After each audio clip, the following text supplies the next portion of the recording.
Hey guys, how you guys are all doing okay? So today I've got this little mini oscilloscope. It's an FNIRSI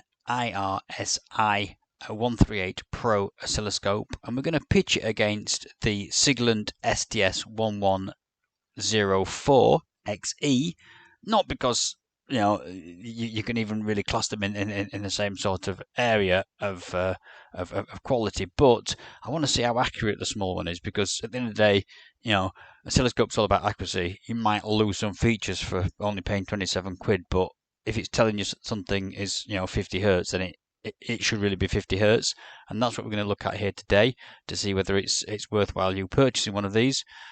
Just to be clear, I bought this with my own money. It's there's nobody looking at this. There's nobody having an opinion or rights to what I can and cannot include in this. This is my complete opinion. We'll get pros and cons at the very end, and I'll just basically be honest with you. So first of all, let's just have a look what I've got as a test set of scenarios. We've got a wave around about 30 kilohertz here. I mean, this is going into an ESP32. It's not 100% accurate. It'll come out usually a bit higher than that, but hopefully the Siglent and the cheap small oscilloscope will have the same information. We've got just a 1.3 volts output on pin 16. Pin 27, we've just got an analog right, so this is sort of a PWM wave. And then on pin 14, we've got a pulse running a servo on the bench. So sort of practical kind of examples that you might want to use this oscilloscope for, just to give us a comparison and check the results with the Siglent oscilloscope. Okay, so first of all, let's have a look at what we got in the box. So I ordered the one with the better probe, but if you don't, you get one of these, which is just a basic. It's got a nice BNC connector, but it's just a basic two crocodile clips type thing to fit on it. No sort of calibration available or anything like that. I ordered the one with this nice probe. To be fair, it was like a couple of pounds extra, so in my opinion, well worth it. Bearing it, it's a 100 meg probe according to the sticker on there. I have tried it actually on my Siglent oscilloscope, and it seems to measure exactly the same as the probes provided with my Siglent oscilloscope. So it seems okay. It seems to do the job. We've got a nice little 1x 10x setting here. So that's okay. Little hook to be used, and we can slide this off and use it as a little probe if we want. So to be fair, for a couple of quid, I'd definitely say get that. That is well worth the extra money. Let's put that back on there. We got some instruction manuals too. There's the stats. Get them in focus for you, and it's basically got everything you might need to know in there, really. I think what the different buttons do, etc. But we're going to talk through that anyway, so we'll just throw them away a moment. Okay, so let's have a look what we have here to be looked at. I'll connect up the oscilloscope to the ESP32 for the first test, which is a sine wave. Let's get that on the screen too, so you can see the oscilloscope. Okay, hopefully you can see both of the Siglent and the little oscilloscope here, and we've got a nice little sine wave coming in here, 32.65 kilohertz, which is the same on the Siglent here. RMS voltage 1.95, 1.90. The period 30.6. The called cycle on here, yeah, 30 milliseconds, because the other one's in microseconds. So yeah, okay, that looks okay. We've got a 50% duty cycle. That looks okay. To be fair, that's picking that up pretty good. Let's go through some of the buttons on here. So we have an auto here. So if I press auto on this, it'll cycle through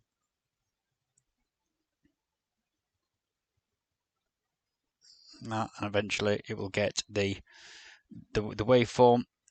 Now, okay, so the first thing perhaps that I don't particularly like is that whenever you press the auto button, it always puts the waveform directly underneath the measurements, the automatic measurements. I think given most hobbyists and people who are going to buy this would be reading positive voltages, this being the 0 line, then it would have been better to put the measurements at the bottom, to be fair. So if I press the change, then whatever's lit up in blue is what's going to be changed by these two add and disk keys here. So I need to go round over here until this is blue here, and then I can press the disk key, the down key, whatever disk stands for, and just drag that to the bottom there so I can get it clearer. But it looks pretty good, that waveform.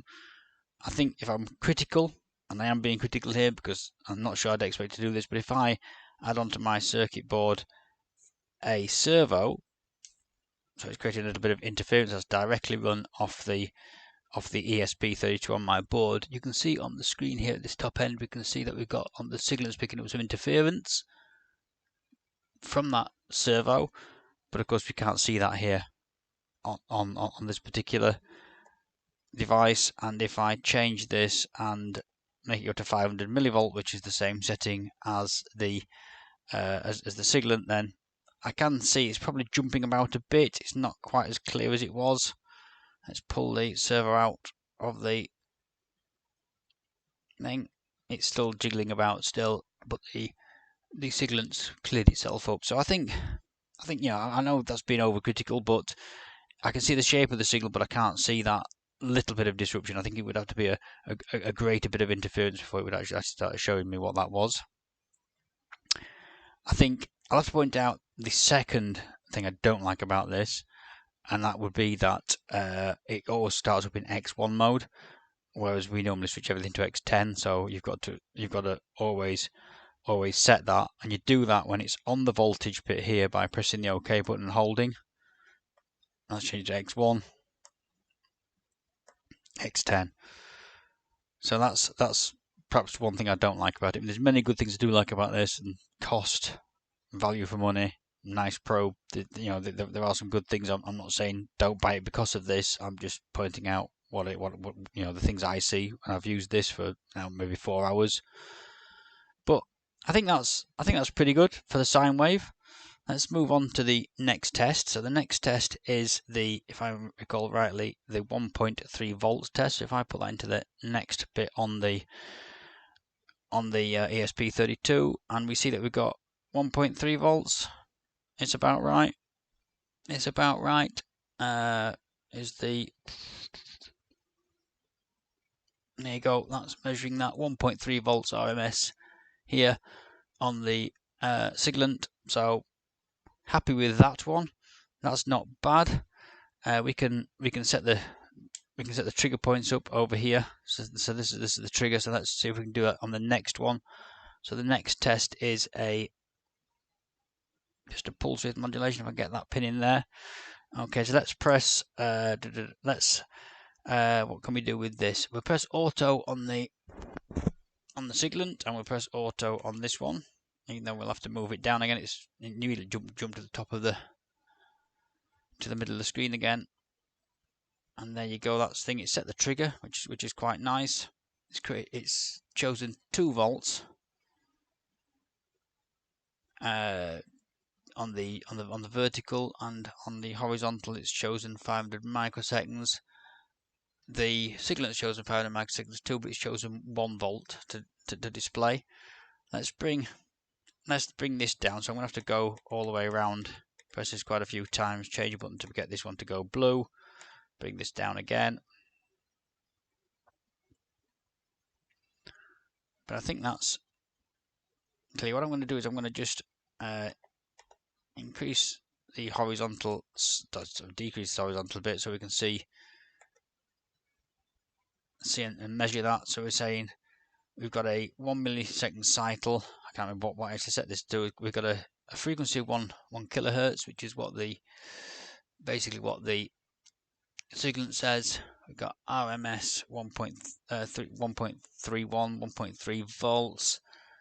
period is 1 microsecond, yes, and we only get the percentage here for the duty cycle, which is a little bit poor, but yeah, I mean you can work that out to work out how long this is. We can say we've got 100 microseconds, so we're looking about what we're looking about 150 microseconds for that pulse there. And if you look at the Siglent, it's measuring 156 microseconds here. So that's not bad. We can get to where we want to be. We can press this button to stop it running, so we can stop things going. We can move this around here. Obviously, we said we can set the trigger point up and down using this here. Okay, so let's have a look at the servo. So I plugged in the servo function, and we're going to do a well, I'll tell you what, let's do this manually. So we're going to have to alter the horizontal a little bit. So I'm on 2 volts, should be okay. So let's press the change button, get it here, and make this go up a little bit. There we go. We can see the servo pulse here changing. We're in run mode. We can see we've got a 20 millisecond cycle. Period should be about 20 milliseconds on here too. We can see we've got a 50 hertz pulse, so it's reading okay. For those of you who don't know, a servo works on we usually call microseconds, so 1,000 microseconds to 2,000 microseconds makes the servo turn all around. If we see what's happening here, if I can try and get that in shot at the same time, so we've got the servo and the pulses moving at the same time, then you can see what happens is it's moving the servo left to right depending on where that pulse is at any one time. So that's working quite well. That'd be quite good. If you were stuck maybe in the field, if you've got the RC hobby like I have, although I have tried this in the field, and I have to say you have to sort of cover it up from the bright light, not just sunshine, to be able to see what it's actually saying. But it can be actually useful at the field, which is one of the main reasons why I bought this, to just put in my RC toolbox, just in case I can fix something while I'm out in the field, rather than have a no fly day. So yeah, that's pretty good. I think all in all, I think that's pretty good. We've got auto up here, or we can go normal or single. We can press stop and keep getting different ones. We've got the trigger point here. We can have the trigger on the positive edge, which is what it's doing at the moment, or we can change it to the negative edge up here. And now it's trigger on the negative edge. You can just see it here coming into shot. So that's pretty good. Let's put that back to positive edge. We've got this pulse width generator here, which is available from the pins on the side. You guys probably can't see that, but on the side we've got pulse width, two for pulse width, and 2 grounds on the side, which you can connect into, and you can use that for self-calibration. There is actually a calibration on the probe, so we can calibrate it to make sure everything's all good. What else is there to say?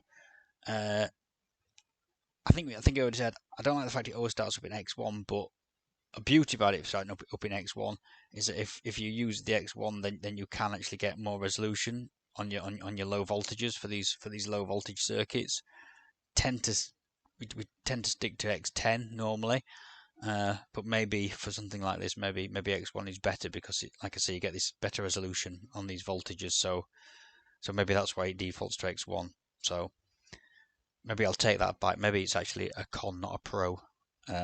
Sorry, a pro, not a con. maybe it's a pro, not a con. It's starting up in the X1 setting. So I think all in all, it's not bad. So looking at that then, guys, I think really for £27, I don't think that's actually a bad piece of kit for your kit box. If you're generally tinkering around in the shed, which is what a lot of my videos are about, introduction to the hobby, just finding a bit of you time really, where you can enjoy yourself. So I think, if you're on a budget and you're just messing around with your Arduinos and a little bit of circuitry, maybe the RC hobby, then I think that's worthwhile. On my pros list I've got, it's cheap, it's pretty accurate at the mid ranges. Sometimes you find that if you're pushing the into high kilohertz or whatever, then and you're trying to measure that at a really in-depth information, then it can struggle.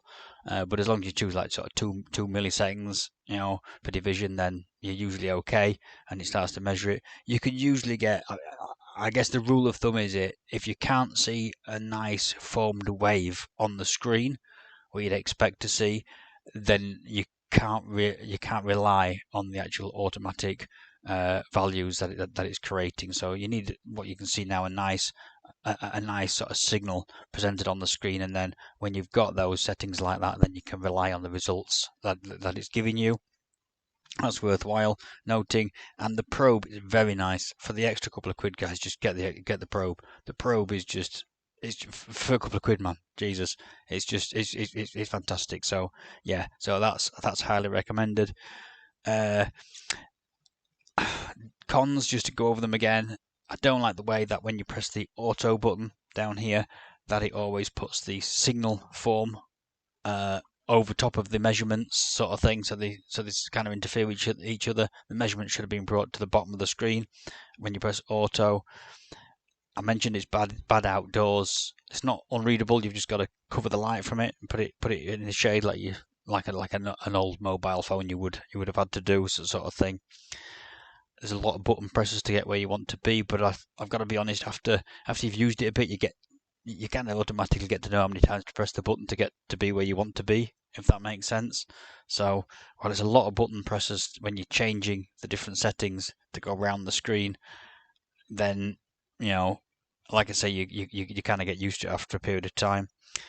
I would say that you've got limited triggers. You've got trigger on the positive edge, trigger on the negative edge. You've got nothing clever like wait for a period of 1 microsecond before you trigger anything like that. You can't zoom in. Usually with an oscilloscope, if you press the stop button, you can get a lot of data, and then you can sort of zoom in on it. You can't do that with this, guys. You've got to get it set up and then press the run stop sort of key to get that visibility that you need to see. I mean, bear in mind, I'm being overcritical here, guys. It's 27 quid. I'm being overcritical, but I'm just pointing out the limitations that so you are aware of them before you actually purchase, if you're going to purchase.